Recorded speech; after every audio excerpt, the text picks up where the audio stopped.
Good morning, students. In our today online class, we are going to revise Unit 1 Laws of Motion.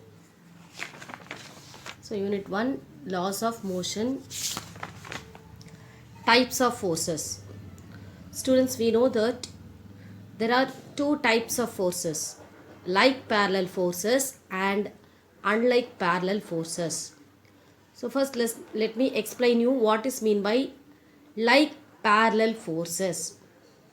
So, when two or more forces of equal or unequal magnitude acting along the same direction. So, here this is the example for like parallel force. When two or more equal or unequal parallel force acting along the same direction. So, that is said to be as like parallel force. When two or more equal or unequal forces acting on the opposite side. Opposite side is known as unlike parallel force. See here, unlike parallel force, if two or more equal force or unequal forces acting opposite direction parallel to each other, they are called unlike parallel force. And the next topic is resultant force. So, when several forces act simultaneously on the same body, then the combined effect of the multiple forces can be represented by a single force, which is termed as resultant force. So, it is equal to the vector sum. Vector sum is nothing but adding the magnitude of the force with their direction of all the forces. And then balanced forces and unbalanced forces. So, if if the resultant force of all the forces acting on the body is equal to 0, then the body will be equilibrium. Such forces are called balanced force. If the resultant force is not equal, very important, not equal to 0, then it is causes the motion of the body due to unbalanced force.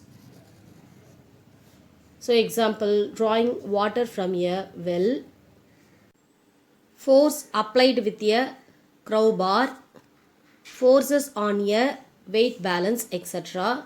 These all are example for unbalanced force. And the next one is, a system can be brought to equilibrium by applying another force which is equal to the resultant force in magnitude but opposite in direction. Such force is called equilibrant.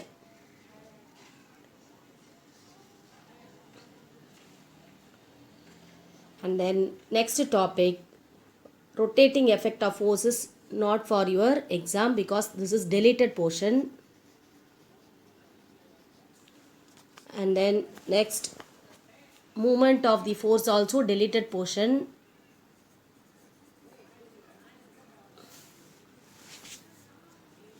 And then application of torque also deleted portion.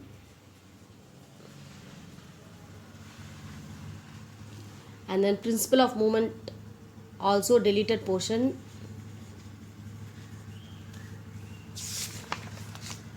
Our next topic is Newton's second law of motion. So this is very important topic from the lesson number 1, laws of motion. So Newton's second law states that the force acting on a body is directly proportional. So see here, F.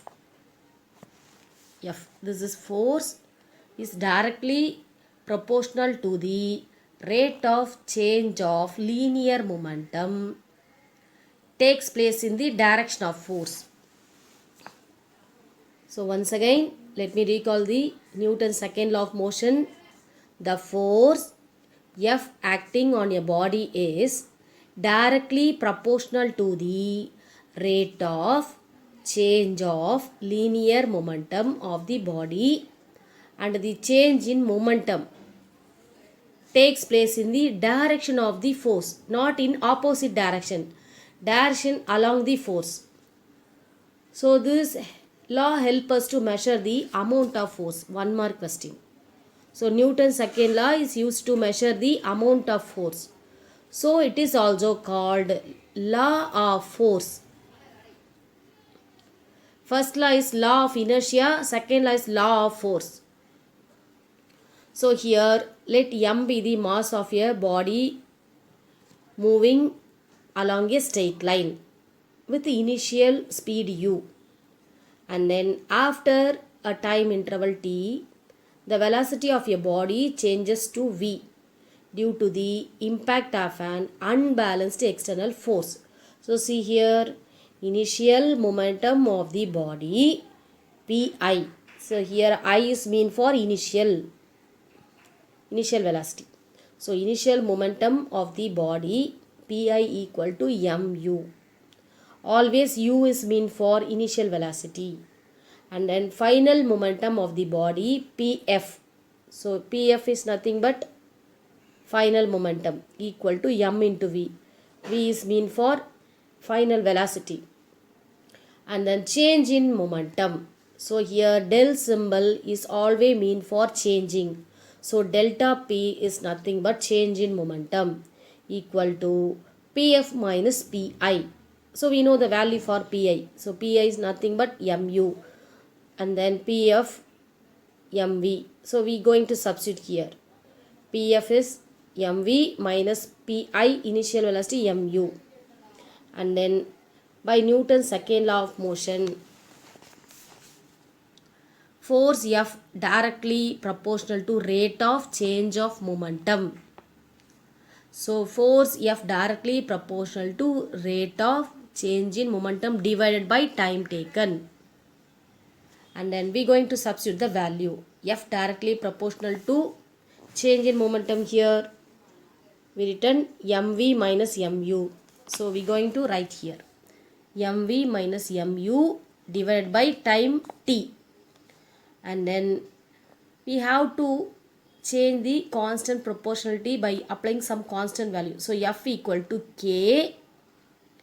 So here proportionally is changing as equal by substituting some constant value. So F equal to K. So in both the case, M is mass is common, so we can take it out. So K m v minus u divided by t. Here K is the proportionality constant, where K equal to 1 in all system of unit. Hence F equal to m v minus u divided by t. So here, since acceleration equal to change in velocity by time, we know that acceleration equal to change in velocity by time. So A equal to v by u divided by t. So for this value, we going to write A, because A equal to v by u divided by t. Hence we have F equal to m into A. Force equal to mass into acceleration. So F equal to m into A. So here, if no external force is required to maintain the motion of a moving body with uniform velocity, when the net force acting on a body is not equal to 0, then definitely the velocity of a body will change. Thus, change in momentum takes place in the direction of the force. So the change may take place either in magnitude or in direction or in both. So force is required to produce the acceleration on a body in a uniform circular motion, even though speed remain constant. So the direction of the velocity changes at every point on the circular path. So the acceleration is produced along the radius. called centripetal acceleration. The force which produces this acceleration is called centripetal force. And then units for force. SI unit for force is Newton. In CGS system, its unit is dyne. Important 1 mark question. And then definition for 1 Newton. The amount of force required for a body of mass 1 kg produces an acceleration of 1 meter per second square. So 1 Newton equal to 1 kilogram meter per second square. So this is the definition for 1 Newton. And then definition for 1 dyne. The amount of force required for a body of mass 1 gram. Here 1 kilogram. For dyne it's 1 gram. Produces an acceleration of 1 centimeter per second square. So 1 dyne equal to 1 gram centimeter per second square. Also 1 Newton equal to 10 to the power of 5 dyne. Very very important 1 mark question. Students, remaining topic we will discuss in our next online class. Thank you. Have a nice day.